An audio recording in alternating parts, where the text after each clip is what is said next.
আব্দুল ৱাহাব। আব্দুল ৱাহাব। হয়। আচ্ছা, আপুনি কেতিয়া আহিল ঘটনাটো?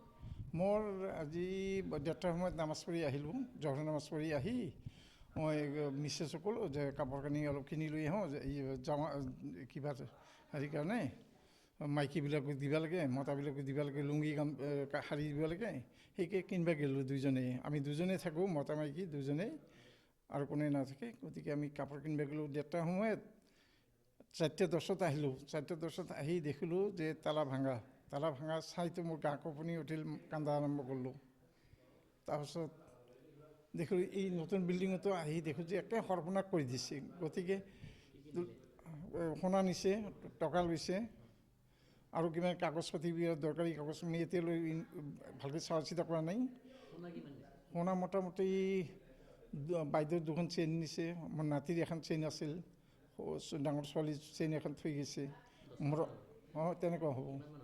মোৰ আংঠি, টোটেল সোণা মোটামুটি 20-25 লাখ টকা হ'ব। সোণাই আংঠি চাংঠি আছে, কেছ পইচা নিছে 12,000। আৰু কাগজ পাতি কিবা নিছে, এতিয়া তুমি ইনকুৱাৰী কৰা নাই, গতিকে লাহে লাহে মোৰ ধৰা পৰিব। গতিকে লগে লগে নাই, গোটেই ঘৰ লণ্ডভণ্ড কৰিছে, গোটেইখিনি 3টা আলমাৰি ভাঙি চুৰমাৰ কৰিছে। 4:10 বজাতে আহি মই পুলিচক ইনফৰ্মেশ্যন দি আহিলোঁ। পুলিচ এইমাত্ৰ আহিল, এইমাত্ৰ ৰিপৰ্ট কোৱাৰ লগে লগে সিহঁতে দৌৰি আহিল। নহ'লে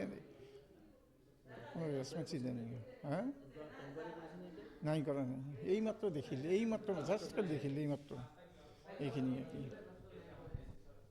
তো হয়ে গ'ল মোৰ ঘটনা, আৰু এইবাৰো হ'ল চোৰৰ বিৰাট উপদ্ৰৱ। আমি দুজন মানে একদম মানে কেনেকৈ যে থাকিম, জীৱনৰ প্ৰতি আমাৰ ভৰসা নোহোৱা হৈছে, ভয় লগা হৈছে।